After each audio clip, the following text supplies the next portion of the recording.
Here, the conversation around political participation cannot be excluded from the conversation on legal capacity.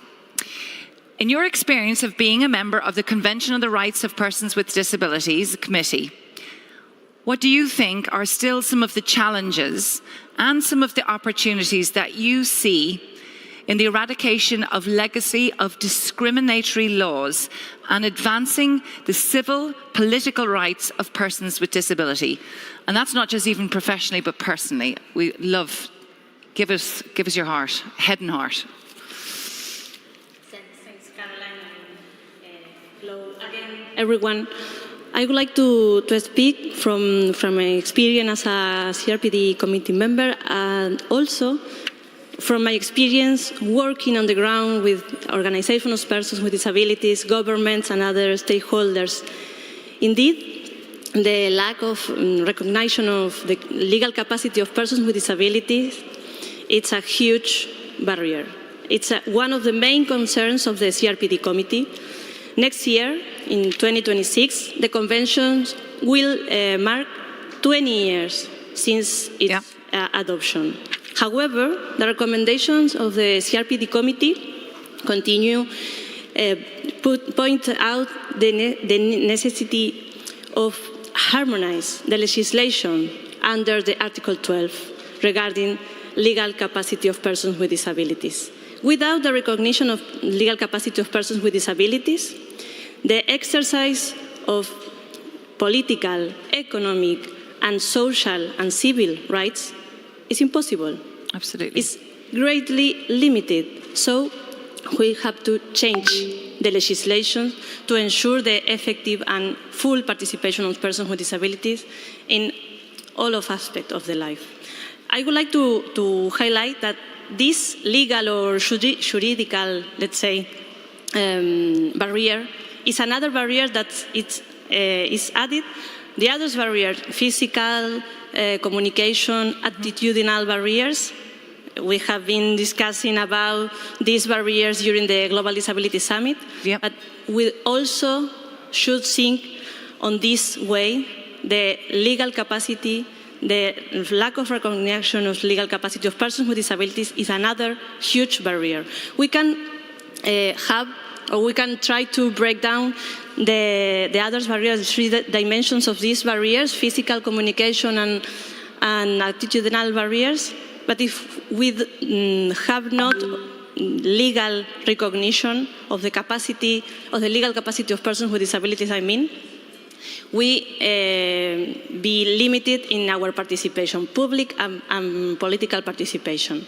I would like to add another relevant and I think main aspect connected with budget, because obviously these kind of policies, public policies, for example, if we can achieve better regulations, recognition of legal capacity of persons with disabilities in the legislations, amend the laws in order to recognize the legal capacity of persons with disabilities. But if we, our governments, don't allocate budget towards ensure these public policies, these new regulations can be effective, our participations will continue to be limited. So we have to think also in the budgeting. And third, but last but not least, I would like to bring your attention towards the knowledge of persons with disabilities and their organizations. To ensure that these changes in terms of legislation and also in terms of budgeting must be included the knowledge of persons with disabilities through their organizations. Who better than persons with disabilities to advise how is the best way to ensure the suitable, appropriate measures to implement the legislation? So I think these 3 points are very, very important. But if you let me, I would like to add something else. Yes, go ahead. Thank you. Go on. Regarding the international cooperation. Most of the time, we try to mobilize international cooperations to finance our necessities, our challenges from the government, from the Organization of Persons with Disabilities. The international cooperation is a key actor, of course, but in this huge issue, we can take advantage from the international cooperation to finance, for example, structural barriers, to break down the physical or communicational barriers, also the attitudinal barriers, but to ensure that these public policies connected with recognition of legal capacity of persons with disabilities must be in the national or domestic public budget, because it's the only way to ensure that these policies can achieve a real and long-term impact in the life and the participation of persons with disabilities in the life. So I would like also to highlight some positive message as well, because I think it's possible. I know how is it possible? Listen, you can be the ruler of the world for a day. Tell me briefly, what would you do? Yes. Possible. What's possible? Possible. What is possible? 2 weeks ago, during the general debate on the Article 29, held by the CRPD committee, we learned from really interesting experience, persons with disabilities holding different positions in different levels, decision-making positions in their governments, in their parliaments, persons with psychosocial disability, with intellectual disability, blind persons, deaf persons, persons with different kinds of disabilities coming from different countries as well. And I would like to highlight this. Persons coming from the Global South, the North, different countries with different development, and this is the better thing that I can bring and I can share with all of you that is possible. It is happening. So please, let's try.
After the so-called Capital Master Plan in the United Nations, Capital Master Plan is $2 billion remodeling of the UN buildings.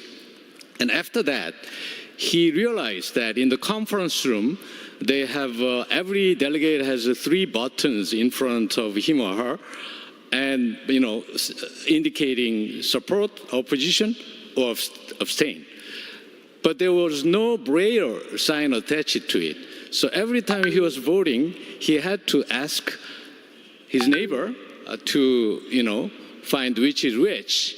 So much for Article 29 of CRPD that says persons with disability have the right to vote by secret ballot. So, I picked up that story and I went to see the UN official in charge of renovation, and I asked him what happened. And he said, we did this capital master plan abiding by all New York City, disability-related requirements, New York City Building Code. Yeah.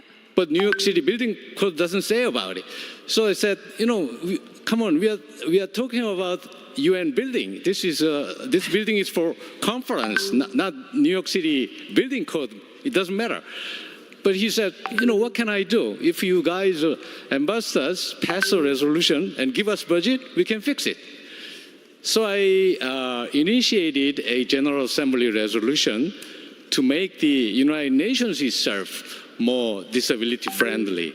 This resolution passed, but believe it or not, there was some opposition from countries.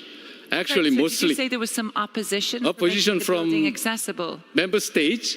No, member states, ironically from some Western European countries, because they didn't like the fact that there will be more financial burden on member states to implement that. So I had to. Can we just stop for a second? Yeah. No, let me finish.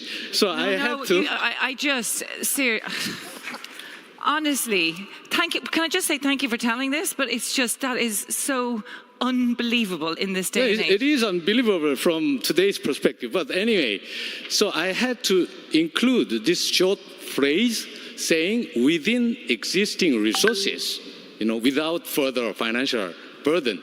So that was passed in 2015, exactly 10 years ago. But obviously the implementation is quite slow because they do not have new financial resources. Secondly, regarding institutional accessibility, in my opinion, we can apply something like affirmative actions applied to gender equality. For example, in South Korea, we have law requiring half of all parliamentary seats, representative parliamentary seats, should be given to women. Not constituency, but representative seats. So but we don't have any requirement quota for persons with disabilities. So we should introduce quota for persons with disabilities in assembly. Thirdly, regarding mental accessibility, I think we need more open-mindedness, especially among persons without disabilities, because without changing mindset of general public on issues related to persons with disabilities, we cannot expect improvement for more inclusive society. So that's I think the three aspects of accessibility that need to be improved.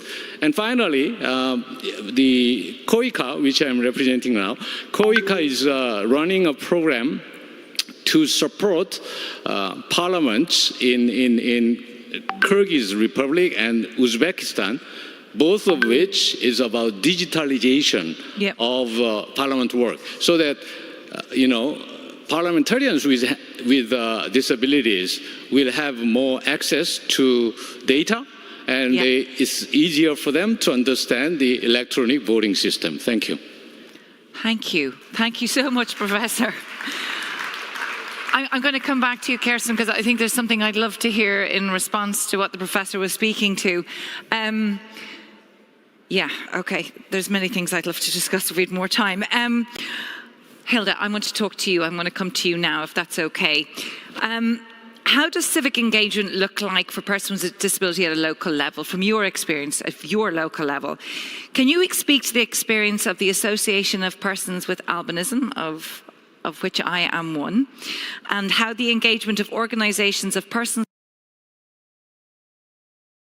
with disability in legislative and policy making has led to transformational changes? And I just want to acknowledge a person with albinism in Ireland has a very different experience to a person from albinism from where you are. So I think I would love to hear that too. Thank you so much, Hilda. Thank you. Maybe just before I delve into that, I just want to say I am excited to be here, happy to be representing persons with albinism here on the panel. I would also like to thank the Disability Rights Fund for giving me and my organization the support to participate here at the GDS 2025. So, civic education for persons with disabilities at the local level in Malawi has seen significant progress in recent years. More persons with disabilities are participating in democratic as well as governance activities in their, whether be it in the villages and communities, such as community meetings, taking up leadership roles in the local and national government structures, as well as voting in elections. More people with disabilities have now shown interest to run for elections and are part of the different political parties in Malawi. And this increased participation contributed to a change in mindset in the society, with the community members seeking out persons with disabilities for their standout character and encouraging them to run for office. However, despite this progress, there are still challenges. So some improvements have been made, like the introduction of sign language for voters with hearing impairments. However, just like the story that Professor just gave us about his fellow ambassador, voters with albinism and visual impairment still have difficulties. They often rely on assistance, which can be problematic, especially when conflicts of interest arise. Also, people with albinism are at a high risk of abductions and getting engaged in a society. They fear getting engaged in a society for that fear of abductions. So the Association of Persons with Albinism has been actively advocating for the inclusion of persons with albinism in decision-making processes. We have successfully pushed for new legislation fighting discrimination and hate speech against persons with disabilities. Our advocacy efforts have also led to the introduction of a 50% discount on election nomination fees for persons with disabilities in these upcoming 2025 elections. And APAM also has been actively involved in including the issues of persons with albinism in the elaboration of the new Malawi Disability Act 2024. This act was a follow-up of our lobby work towards the Malawi government during the GDS of 2022. APAM, with other OPDs, has driven transformative changes, united voices to push the government to strengthen policies. This has raised awareness of the challenges faced by persons with albinism, leading the government to, for example, commit to building houses for those at high risk of violence and abductions. So APAM will continue working with our disability movement partners, as well as Disability Rights Fund, to hold the government of Malawi accountable for its GDS commitments, ensuring that the voices of persons with albinism are heard and included. Thank you. Thank you. Hilda, by sitting on the stage here today, and I think that is also an incredible part of role modelling what that looks like, and it's essential that we keep consistently turning up and making spaces for each other and finding that commonality between what Pratma was saying and for yourself. I think there is, never underestimate the importance of standing up and being on this stage and being the role models for that. So thank you very much.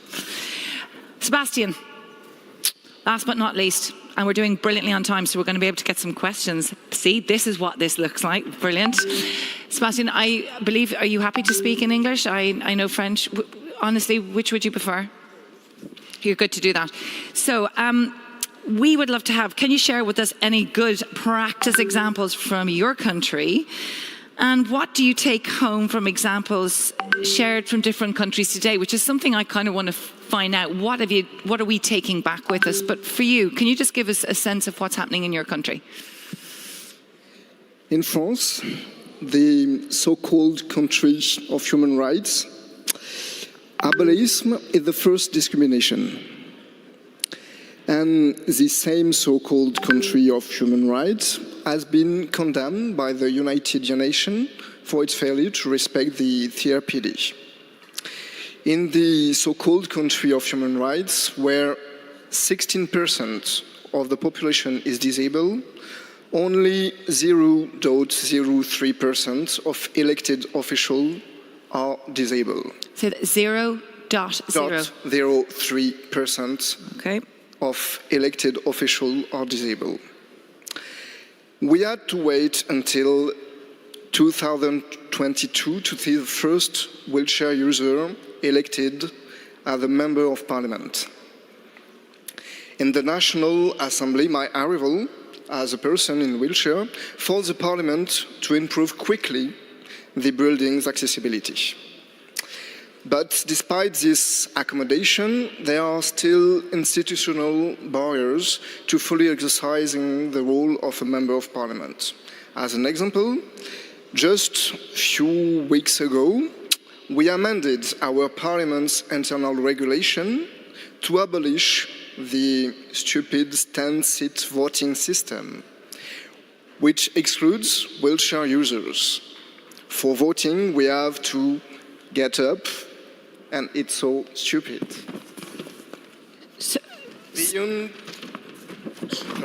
Beyond the symbolic value, this resolution demonstrated that the Parliament's old and rigid norms can also marginalize people. The more people with disabilities we will have in all types of instances, the more barriers we will remove to ensure their participation. For instance, as a disabled member of the Parliament, I have an additional funding to recruit more assistants to help me all day. And for that, we need first to acknowledge that disability doesn't come from people's physical condition. Yep.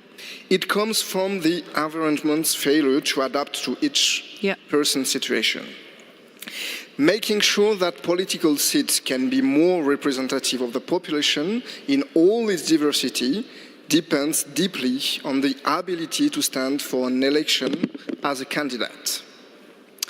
But political parties also have a big responsibility to make their offices, meetings, and political content accessible, which is far from being the case in France right now.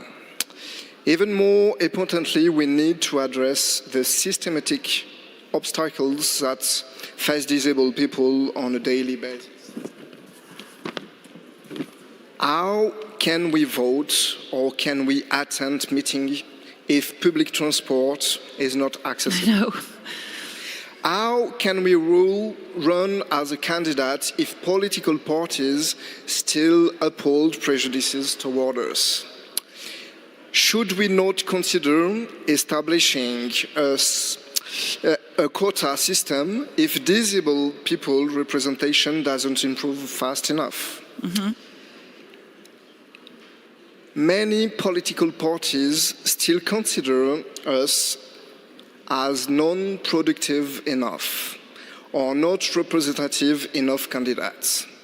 But why would able-bodied, white, middle-aged, rich men would be more legitimate to rule than the rest and vast majority of the population?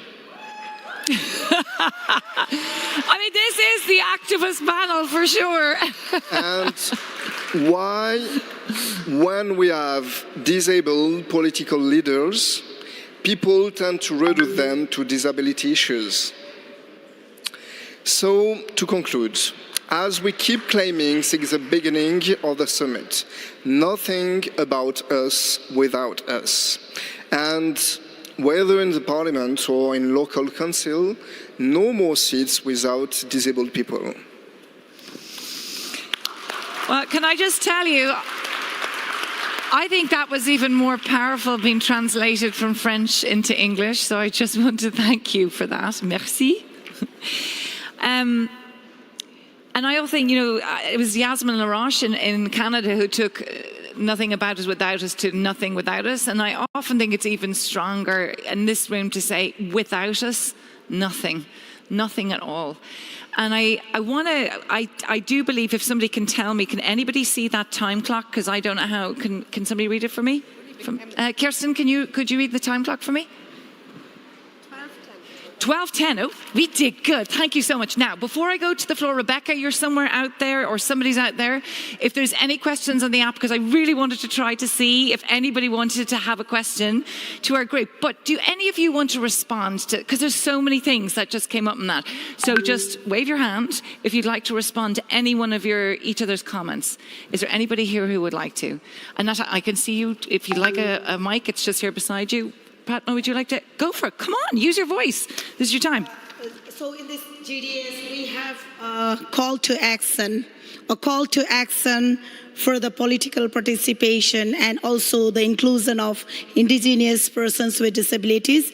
So it is a call to action from all the geopolitical regions who comprise of 54 million indigenous peoples and 28 million indigenous women with disabilities across the globe. And it talks about the collective solidarity, the collective effort, and a collective commitment for all the member states and to all the other stakeholders, and also including persons with disabilities from all the underrepresented groups, to come collectively to ensure this inclusion approach at the grassroots to the global level. So this has been initiated with the support of the International Disability Alliance, and the call to actions can be provided in the website of the International Disability Alliance. We know that we have started this collective solidarity of amplifying our voices for the first time in our country, Nepal, from the federal to the province to the local level. So the narratives and the voices of inclusion of all persons with disabilities is not only confined within the member states, not only confined within people with disabilities, but it has gone beyond it. And this is what we want. Thank you. Yes, go on. On the quota issue of quotas, so two of you, Professor, now remember, I can't see anything, so somebody's going to have to help me, but I could come down to the floor.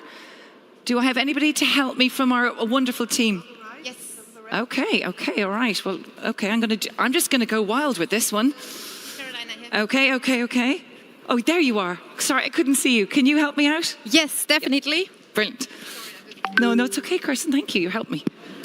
Okay, we got some questions in the chat, starting with the last one. So a participant asking, how can we make sure that we also create diverse representation of persons with disabilities from the whole community? And linked to that, another comment.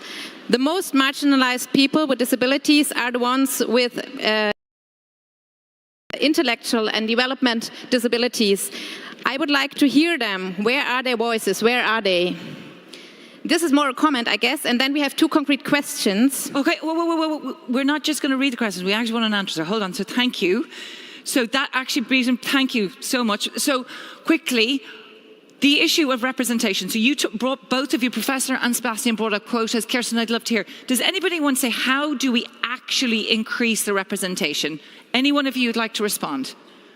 Yes. Don't be shy. Yes. Oh, okay, right. Okay, go for it. Political commitment, the comprehensive inclusive policies, and the leadership of underrepresented people with disabilities are preconditions. Thank you. Professor. I think it's time for us to take more of affirmative action, because discrepancy has been there for too many years. So to fix it, to rectify the situation, we need more affirmative action. Okay. Thank you. Does anybody else? If I may say a sentence, of course, first of all, we have to follow our confirmations. We have to follow what we decided to do and not just vote for it and then do nothing. This, I think, is really Yes, important. we need to have accountability. What we have to do. And I think the second thing is that it has to be daily, normal life, that everything is accessible. And if I may tell a very short story, when about 10 years ago, when I was head of our Committee for Labour and Social Affairs, we passed a very important law about for people with disabilities, Bundesteilhabegesetz. The Germans will know what I say. And we tried to make in the parliament a public hearing about this. And we tried to make it accessible. And it was so difficult because parliament buildings are historically old, from the end of the 19th century, have a lot of steps. And I tried to get Genehmigung, the support from the president of the parliament that we can do it accessible with entrance for wheelchairs, with sign language, with everything, with easy language. And I didn't get the confirmation that we can do it. And then I called him and I said, why don't we get the allowance to do this public hearing? And then he said, when I allow this one time, I have to do it always. And then I said, oh, now you understood what inclusion is. Thank you. Yes, you've got to do it always. That's the whole point every day. Intellectual disability, Rebecca, that was the other question. Natalia, would you like to answer, or anybody around intellectual disability? Where are the voices of intellectual disability, particularly? Yes, please do. Thank you. I would like to highlight that it's very, very important. Remove the legal barriers, because are the huge barrier in terms of increase the representation of persons with disabilities, in particular intellectual and psychosocial persons in this field, and also invest in accessible format, accessible information is very important, providing information in many ways, in different kind of accessible format, to ensure that every person with disabilities from any part of the world can access to the information and can take our decisions by ourselves. I think it's very, very important work on this field and on this way. Thank you. Thank you. Okay, so I'm getting in my ear from Stefan, wherever you are. There's a few questions. Rebecca, can you help me out there, because I can't see anybody in the front row? Or As you wish. Okay, I'm going. Do you want me to come down to do it, or do you want to do it? I can do it. I should go to the panel, or continue reading? But please then go down to the front row. Yeah. We've less than 5 minutes, so we're going to do this quick and brief. Come on, let's get the voices in. Thank you so much. So, from our end, what we can do, and I'm also trying to do it, like there is a Unite Parliamentarian Network where all the parliamentarians are coming up towards a focus goal on health or any other development agenda. So we ask the Unite Parliamentarian group to form a group of parliamentarians with disabilities, so that we know there is a group and which needs to be developed, which needs to be further strengthened, and they can be our voice at the global level.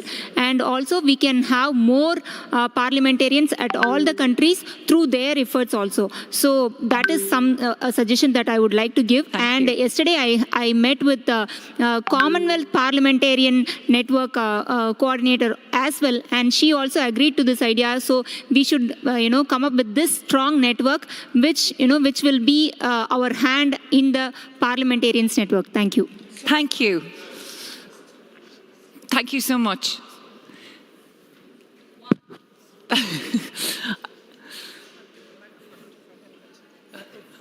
I just can't see.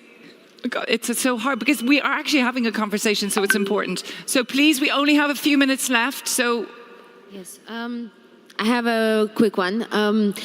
Do any of the panelists know of any country where there is an additional funding for accessibility for candidates with disabilities? Because obviously the candidates need to be running their campaigns and they might need personal assistance or accessible transport or other things, translation and so on. Great question. Are there any countries that have great question. So do any of you know of any country that has assistance for people who'd like to run for politics. So, Kirsten, over to you. So to be honest, not for people who like to run, but now when they are member of parliament, they get a lot of support. Just as I spoke about Heike, who gets the sign language and so on. But for running, I think it's a very good aspect, and it's I really keep important. it in mind because I think it's very important. And if I may also say something to your question, the lady in red, I think it's a very good idea to make an international network of members of parliament with disabilities. There is in Germany one member of a federal parliament started it, Konstantin Grosch, perhaps you know him from Lower Saxonia. He started this. But what is also very important, and what I think is about Heike, I spoke about her, the person who is deaf in our parliament, she is not responsible for inclusion policy. This is very important. She is responsible for traffic and environment policy. And this is so interesting because inclusion means that you have to go into every topic. And she won the prize for the best speech in parliament last year, not only because it was in sign language, but also because the content of the speech was so good. So good. I think this is a very good symbol. Okay. Now listen, yes, thank you. Okay, so because I think this is a brilliant panel, can I just tell you thank you all? And thank you all for your questions. I love the fact that we got people from the floor. There's 6 of you. I want to hear the roar from the heart. If we came back here in 2028, you're all well able to say it. What is the one thing? You get one thing that has to have changed in 3 years, okay? So I do not go longer than a minute. I really mean it quick because Stefan is going to make this all stop. So, Sebastian, one thing in 3 years. One thing, brief. More. It's good? Yes. Yep. Yes. More people in all the council or parliament. One, yes. Thank you. Kirsten. More accessibility in every part of the life. Thank you. Natalia. This panel with all persons with disabilities holding public office or representative positions in their governments. Yes, Queen. Padma. Respecting diversities of all persons with disabilities with meaningful leadership. Yes, absolutely. Hilda. The voices of persons with albinism being included in policies from the get-go, not just during the implementation phase, but from the start of the policy and the development itself. Thank you. Thank you, Hilda. Professor. Level ground is not enough. We need to give special attention to participation of persons with disabilities in public life. Thank you.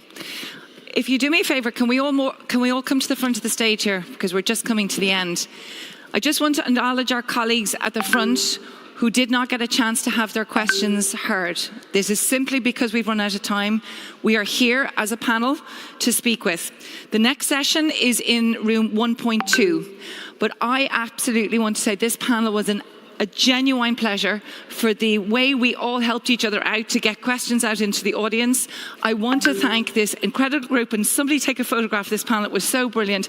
To Sebastian and to Kirsten and to Natalia and to Padma and to Hilda and to the professor and to all of you, thank you so very much. A huge round of applause. We will come back here with things changed in 2028. This is action and participation. Thank you all so much. Oh, thank you. Thank you, guys. And thank you, Rebecca, for the questions. Thank you so much. Thank you. Great moderation. You did great.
Thank you for watching Education One.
got loose. Who's going to get there? Clears it out of harm's way. Now Colwell. Palmer. Now James.